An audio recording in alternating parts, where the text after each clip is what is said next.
speech today will be on why children should get spankings as a form of discipline. I will be explaining why spankings and other forms of physical punishment are good for kids. This is the positive aspect of it. Number one is personal experience. I did get spankings as a child, and I do feel like it helped me and my siblings change our attitude or if we were being disrespectful, and I feel like it did help us as we got older. If physical punishment is used the correct way, you can notice a difference in behavior in the best ways possible. My first main point is facts about physical punishment. In 2000, research was growing fast, and the convention had been ratified by 191 of the world's 196 countries, 11 of which had prohibited all physical punishment. In older movies, it was a natural thing. You can go back probably 20 years ago movies, and it wasn't considered a bad thing or harmful to the child. My main point under this is 20 years ago, the physical punishment of children was generally accepted worldwide. It wasn't such a hot topic as it is now. This perspective began to change as studies found links between normative physical punishment and child aggression, delinquency, and spousal assault in later life. One advantage of corporal punishment is that it's often seen as unpleasant by the one receiving it. This matters to me because I know my kids will get spankings as I did growing up, and I feel like it is easy for me and my siblings and my parents to pick out what kids did and didn't have spankings growing up just with how they treat their parents in around in public. Over the course of about 2 weeks as I was doing my research, I found this website, Corporal Punishment in K through 12 schools. It states in 2014, 94% of parents with 3 to 4-year-olds had indeed spanked their kids in the last year. They all agreed with the statement, a child sometimes needs a good spanking. As well as the website by the title of Can Spanking a Child Ever Have Beneficial Results?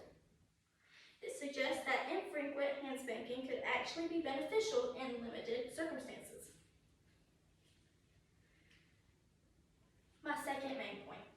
Instead of focusing on why parents should not discipline kids, let's explore alternative approaches to discipline. It seems like the researchers in these sources took a closer look at the effects of spanking and externalizing behavior in children. In psychology today, does any good come from spanking children? It states the definition of spanking children and corporal punishment. The definition of spanking in these cited sources are to strike with the open hand, a slipper, or on the butt as a form of punishment. Corporal punishment is physical punishment, which is punishment that uses force. My first main point on this slide is by analyzing data from the Child Development Project, they were able to examine the within-subject effects while accounting for irrelevant between-subject differences. In this article called Spanking and Externalizing Problems, examining within-subject associations, says results illustrate the need to examine limited spankings separately from more general forms of physical punishment. The findings suggest that general spankings didn't have a significant effect on external behavior. However, when spanking was done without objects and at a lower frequency, it actually showed some beneficial effects.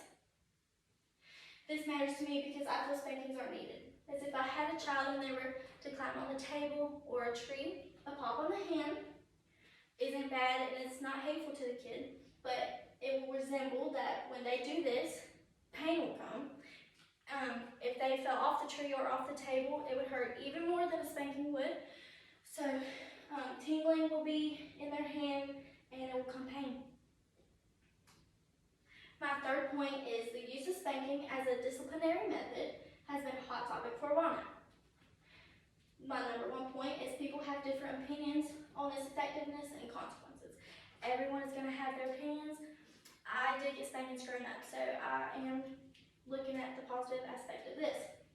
It is important to have an open discussion about alternative discipline strategies that focus on positive reinforcement and effective communication. This means, like on the next slide, I will also talk about how before and after spanking, It is really good. And these sources said that you should explain to the kid what they did wrong before and after. It is always important to consider different perspectives and evidence when discussing parenting approaches. I found on WebMD on what to know about spankings say parents use spankings mainly to punish their children's bad behavior and increase good behavior in the future. In most cases, parents spank their children to stop doing whatever their parents deem as bad behavior. Again, doing research, I found what are the positive effects of being spanked as a child. Potential positive effects of spanking and as a disciplinary measure is immediate compliance. For example, if a child refuses to turn off the television and to go to bed despite verbal warnings, a swift spank may quickly bring about obedience. This is my conclusion. Spankings are good for kids if done correctly and have a valid point to what the spanking is for. It should also be explained to the child what he or she did wrong. I didn't type it out up here, but the last source I spoke about did say to explain before and after. Why kids get spankings? Number one is for discipline. The child knowing what you want is best for them and their safety, as I gave the example about a table and a tree. This is the end of my speech, and I hope I explained everything well.